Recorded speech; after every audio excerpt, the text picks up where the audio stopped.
एक गांव में नीरज नामक एक सुंदर बालक था। वो अपने पिताजी, विमाता और उनके 2 बेटियों के साथ रहता था। उनके नाम थे रम्या और चित्रा। उसकी विमाता और उनके बेटियां नीरज की ओर बहुत कठोर रहते थे। घर के सारे काम उनकी बेटियों से नहीं बल्कि नीरज से करवाती थी। नीरज, कहाँ हो तुम? सुबह मेरे लिए उठने के बाद चाय लाना भूल गए क्या? ऐसे बिस्तर पे लेटे हुए चिल्लाती है जब नीरज चाय लेके आता है। नीरज, मैंने तुमसे मेरे कपड़ों की इस्त्री करने के लिए कहा था, तुमने किया? आप ही के पास लेके आ रहा हूँ दीदी। सुबह उठ के सारे काम करने पर नीरज थक के सो जाता था। एक दिन नीरज अपने विमाता को पानी दे रहा था जब थोड़ा पानी गलती से उन पे गिर जाता है। अपने विमाता से मार खाने के डर से वो घर से भाग जाता है।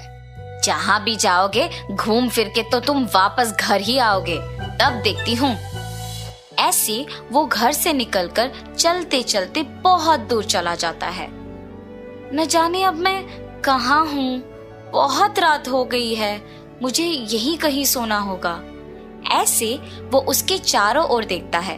कोई भी ना होने पर घबरा जाता है। तब उसे एक बड़ा बंगला नजर आता है। शायद वहां कोई होगा। ऐसे सोचकर वो बंगला के अंदर जाता है। बंगला अंदर से बहुत पुराना था और सारे सामान इधर उधर बिखरे हुए थे। कोई है?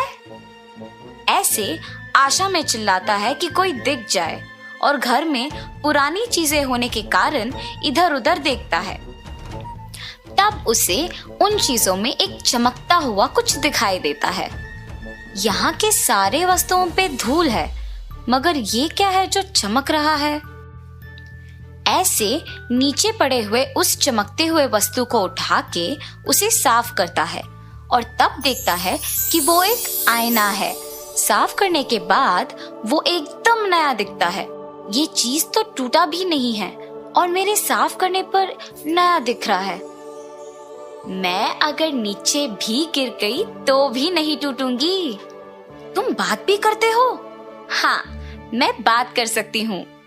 तुम नीचे गिरने पर भी क्यों नहीं टूटोगी? मैं नहीं टूटूंगी, और अगर टूट भी गई तो मुझ में सारे टुकड़ों को संलग्न करने की शक्ति है। तुम्हारी विमाता के हाथ मार खाने के डर से तुम भाग के बाहर आए हो ना? हाँ, तुम्हें कैसे पता?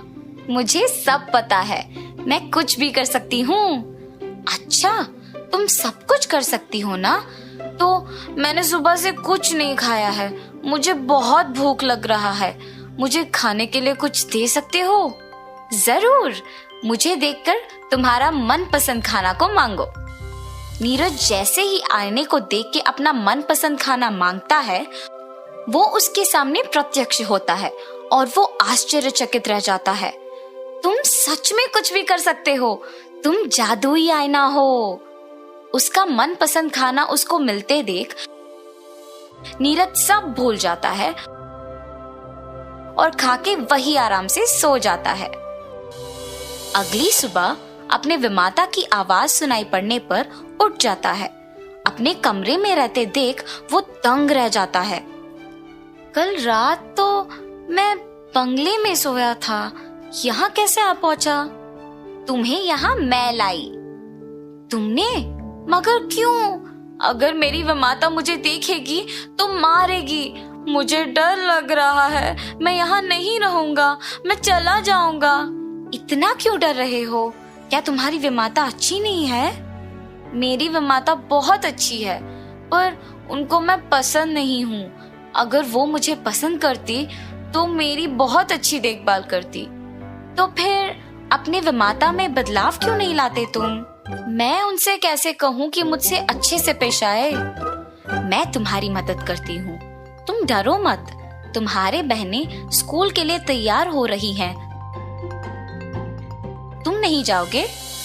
मुझे बहनों के साथ स्कूल जाना बहुत पसंद है, पर मेरे लिए कपड़े और पुस्तकें खरीदना पड़ेगा, इसीलिए मेरी विमाता मुझे नहीं भेजती है। तुम कुछ भी कर सकते हो ना, मुझे कपड़े और पुस्तकें दिला दो। नीरज आईना में देखकर जब ये कहता है तो तुरंत वो प्रत्यक्ष हो जाते हैं। मैं भी बहनों के स्कूल जाने से पहले सारा काम खत्म करके उनके ही साथ स्कूल चले जाऊंगा। तब उसकी विमाता उसे घर के काम करते हुए देखती है। मैं वैसे भी अकेले ये सब काम नहीं कर पा रही हूँ। अगर मैं नीरज को डांटूंगी तो वो वापस भाग जाएगा और मुझे काम अकेले करना पड़ेगा। ऐसे सोचकर नीरज को देखने पर भी वो कुछ नहीं कहती है। नीरज स्कूल जाने की उत्साह में अपने विमाता के बारे में भूल जाता है। काम जल्दी खत्म करके यूनिफॉर्म पहन के अपने बहनों के साथ वो भी स्कूल के लिए निकल जाता है। नीरज को अपनी बेटियों के साथ साथ स्कूल चले जाना उसकी विमाता देखती है। नीरज ने सारा काम बहुत जल्दी कर लिया और आज स्कूल भी चला गया।